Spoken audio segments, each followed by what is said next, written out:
Minasan konnichiwa, ore no namae wa TJ this, and we are back for another GTA Online tips and tricks video. And this involves survival. It's about how to improve in survival, so I got 5 tips that could help you and everybody else in the GTA Online community. So let's get right into it. So number 1 on the list is recognizing the spawn locations. To get better in survival matches, you have to know where the enemies will spawn and when they will spawn. You could easily learn this by testing the waters. Testing the waters as in playing the survival maps by yourself before going into public survival matchmakings. If you have little knowledge on the survival maps, do this method first and learn the spawn locations for any survival map you're playing. You also need to learn by keeping an eye on the bottom right of your screen. It shows what wave you're on and the progress of where the bar is filled. You might be thinking that, oh, everybody knows that, but really, there's some people in 2019 or in 2020 who doesn't pay attention to that.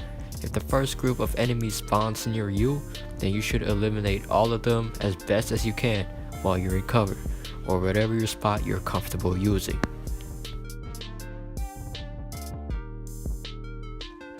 Number 2 on the list is blind fire.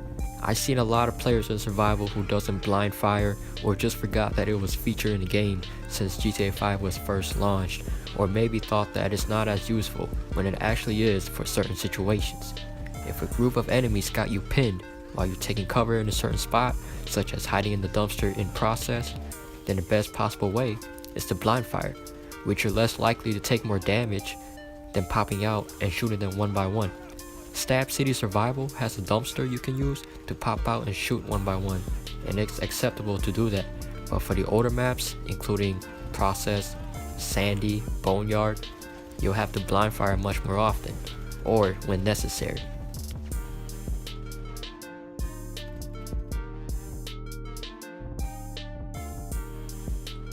Number 3 on the list is body armor and snacks. It's shocking to see that so many people to this day don't use body armor and snacks from their inventory. It was featured in the game for so long, and yet people just forgot about it, or they knew about it but just never used it as much. It doesn't matter if you're brand new, a returning player, or an active player in GTA Online. You have to use them whenever things go down south. It's featured in the game for a reason, and you gotta use them if you want to stay alive and win the survival matches. Even if you're the last one alive that's trying to clutch for the team or on a certain wave. You can get snacks at any store across San Andreas, or obtain them from your facility and your CEO building. It's best to be prepared than to not be prepared.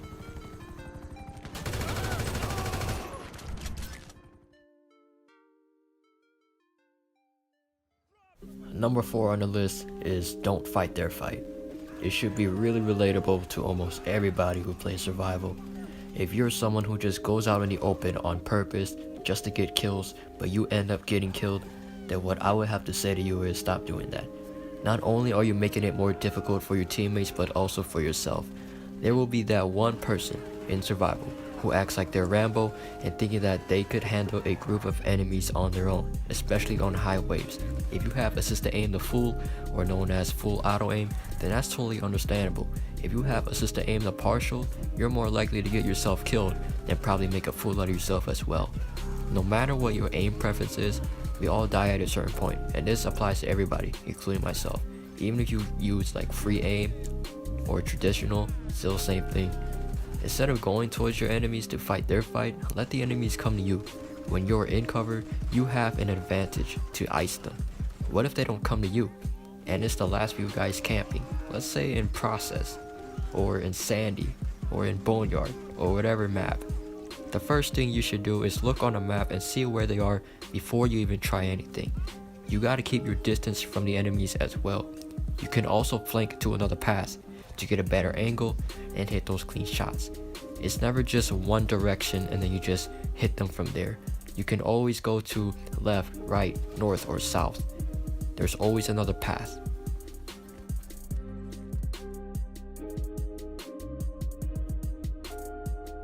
Number 5 on the list is combat rolling, but in the most efficient way. If you want to improve and get better at survival matches, then you gotta learn how to combat roll in the most efficient way. If you're someone who combat rolls in front of 8 to 10 guys on every single wave, then that's a big mistake you need to fix. Even though you're killing the enemies, at the same time, you're putting yourself in a bad position.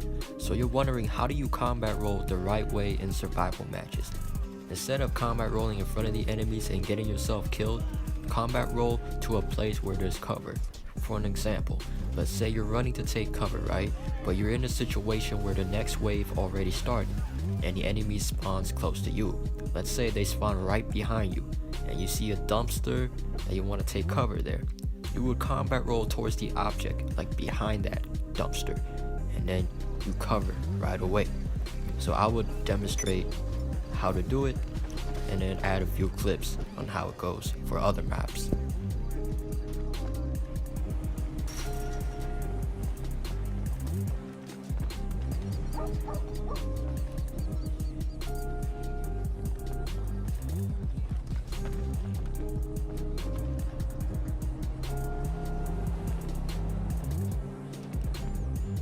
Number 6 is picking up body armor and health before the wave ends.